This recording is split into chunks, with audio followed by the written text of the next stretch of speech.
খাদ্য তালিকায় শীতকালে সবচেয়ে আকর্ষণীয় হচ্ছে হাঁস ভুনা। বন্ধুরা, যাদের হাঁসের মাংস প্রিয় তাদের জন্যই মূলত আমার আজকের এই রেসিপিটি। বন্ধুরা, এখানে 12 মাসই হাঁস পাওয়া যায়, তবে শীতকালে হাঁস খেতে একটু বেশি ভালো লাগে। আমরা লাইভ চিকেন যেখান থেকে আনি সেখানে লাইভ হাঁসও পাওয়া যায়। আমি আর আমার হাজবেন্ড হাঁস খেতে ভীষণ ভালোবাসি, কিন্তু আমার ছেলে তেমন একটা লাইক করে না, তো যার কারণে কিছুদিন পরই আমরা আমাদের ঘরে হাঁসটা এনে থাকি। আজকে মুরগির সাথে হাঁসও অর্ডার করেছিলাম। হাঁস জবাই করে রেগুলার সাইজ করে দিবে, আর আপনি যদি বলেন যে একটু বড় পিস রাখতে, ওরা বড় পিসও রেখে দিবে। তার সাথে হাঁসটা জবাই করে ক্লিন করে একটু পুড়িয়েও দেয়। বন্ধুরা, মুরগির যেমন আমরা স্কিনটা ফেলে দেই, হাঁসের স্কিনটা কিন্তু আমরা ফেলি না। তাই বাসায় আনার পর আমি আরো ভালো করে ক্লিন করে নিয়েছি, কারণ আমরা জানি হাঁসের স্কিনে অনেক ছোট ছোট পশম থাকে। বন্ধুরা, খুব অল্প উপকরণ দিয়ে কিভাবে মজাদার হাঁস ভুনা করবেন চলুন এবার সেটাই দেখি। প্রথমে হাঁসটা ক্লিন করার পর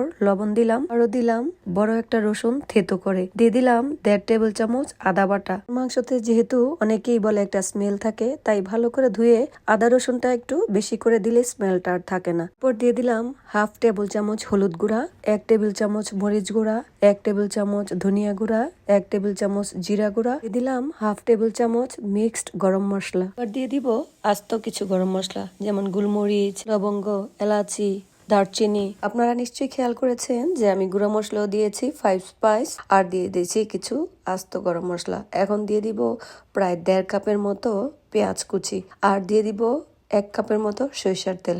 এখন খুব ভালো করে সব কিছু দিয়ে কচলিয়ে মিশিয়ে নিব। এখানে আরেকটা জিনিস দিয়েছি যেটা ভিডিওতে কাটা পড়ে গেছে, আমি দিয়ে দিয়েছি 1/2 কাপের মতো হেভি ক্রিম। আপনারা হেভি ক্রিম না থাকলে গরুর দুধকে একটু ঘন করে দিয়ে দিলে পারেন, অথবা পাউডার মিল্ক গুলিয়ে দিলেও পারেন। তারপর খুব ভালো করে মিশিয়ে আমি রেখে দিলাম 20 মিনিটস এর মতো। 20 মিনিটস পর আমি হাঁসের মাংসের মধ্যে 2টা তেজপাতা দিয়ে চুলার আঁচটা জ্বালিয়ে দিলাম, আর দিয়ে দিব শুধু হাতটা ধুয়ে সামান্য একটু পানি। আমি এটাতে বন্ধুরা 1 ফোঁটা পানিও ইউজ করব না। প্রথমত হাঁসটা আমি মেরিনেট করে রেখেছি, আর অনেকগুলো পেঁয়াজ দিয়েছি, আর হাঁসের চর্বি তো আছেই। এটাকে আস্তে আস্তে কষিয়ে আমি রান্না করব।